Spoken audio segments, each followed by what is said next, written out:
Gunung Bala adalah merupakan suatu kawasan hutan yang ada di Lampung. Register 38 Gunung Bala ini kondisi umumnya yang mempunyai luas kurang lebih 24.000 hektar itu sudah dihuni untuk pemukiman maupun untuk peladangan oleh masyarakat, sehingga tidak ada sejengkal tanah pun yang tersisa.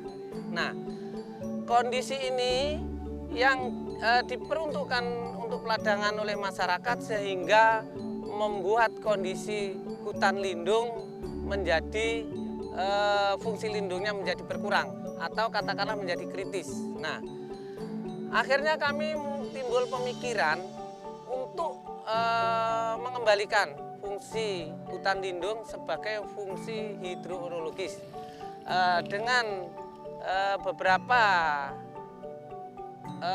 perlakuan, antara lain dengan merehabilitasi atau dengan biasa disebut RHL. Nah, RHL ini tidak mudah untuk diterima di masyarakat. Nah, sehingga kita harus melalui tahapan-tahapan pendekatan yang supaya masyarakat itu mau untuk melaksanakan rehabilitasi di hutan lindung Gunung Bala ini. Nah, upaya-upaya ini telah kami bangun mulai tahun 2018 melalui KTH Agro Mulyo Lestari yang berada di Desa Girimulyo. Nah, pada awalnya kami juga kesulitan, bahkan semua masyarakat dan aparat desa pun a priori untuk menerima kami. Nah, melalui pendekatan-pendekatan ini dan alhamdulillah ada salah satu sosok seseorang yaitu Mas Anto Abdul Muthalib yang mempunyai pemikiran berbeda dan bisa mengajak teman-temannya untuk menerima apa yang menjadi program-program pemerintah kehutanan ini. Nah, dengan demikian sampai saat ini kondisi tadi telah dilakukan rehabilitasi berangsur-angsur. Pada tahun 2020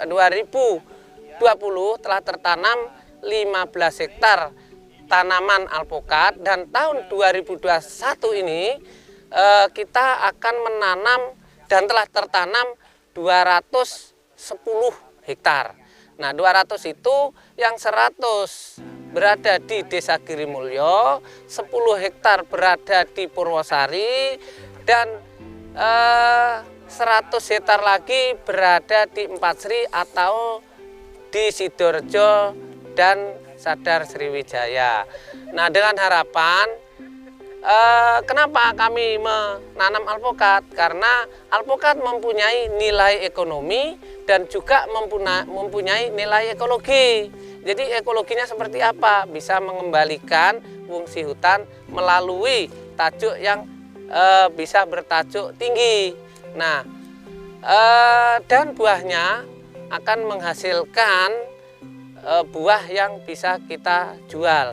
Akhirnya masyarakat bisa mendapatkan penghasilan dari buah alpukat tadi. Tentu saja kita bekerja tidak bisa sendiri. Kita tetap melibatkan atau memerlukan dukungan dari pihak-pihak terkait. Contoh, pihak pemerintah Desa Girimulyo, pihak pemerintah Kabupaten Lampung Timur, Dinas Pertanian khususnya, dan Bapak Bupati.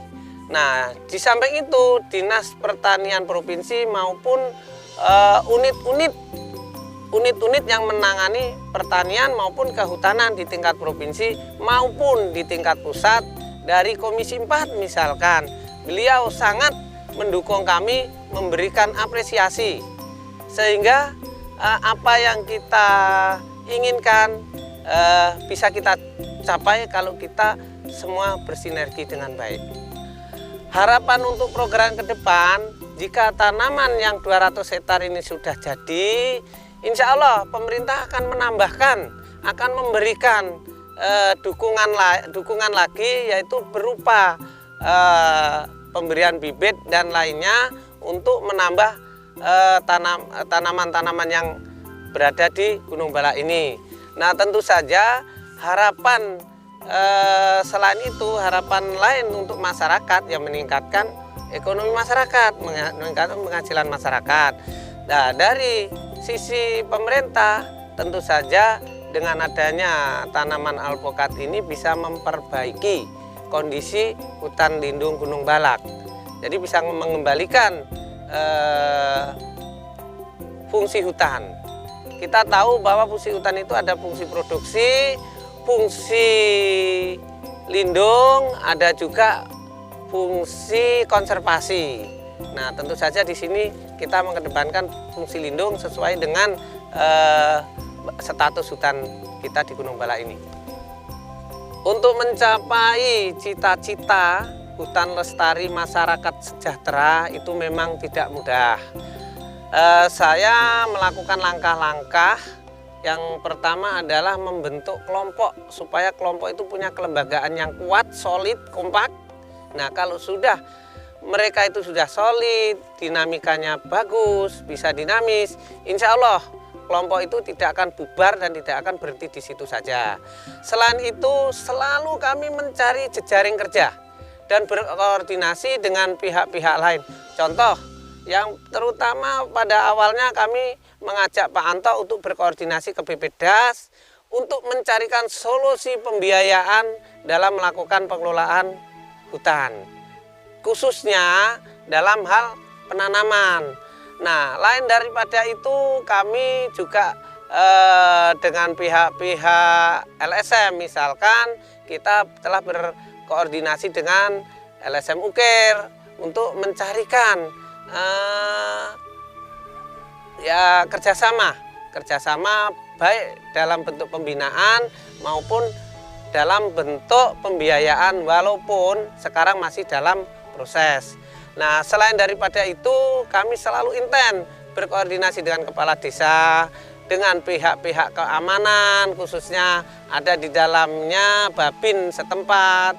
Nah, hal itu insya Allah kalau semua sudah sepaham dan saling mendukung, baik pembiayaan maupun pemikiran-pemikiran, insya Allah apa yang kita cita-citakan, hutan lestari masyarakat sejahtera ini bisa terwujud. Dan kita tidak boleh pesimis. Walaupun kita hidup di pinggiran hutan, kita harus memberikan kesejahteraan terhadap masyarakat dari hutan itu sendiri. Jangan sampai kita punya image bahwa yang bisa sejahtera hanya yang hidup di kota maupun di kampung-kampung yang jauh dari hutan. Sehingga apa yang kita lihat, apa yang ada di potensi dalam kehutanan ini kita jadikan suatu potensi usaha.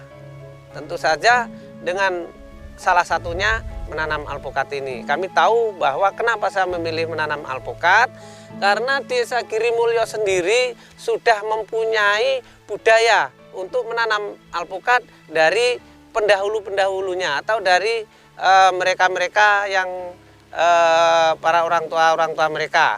Di samping itu, itulah kearifan lokal mereka. Sehingga saya manfaatkan hal itu dan akhirnya alhamdulillah masyarakat mau mendukung program pemerintah kehutanan. Hutan lestari masyarakat sejahtera insya Allah tercapai.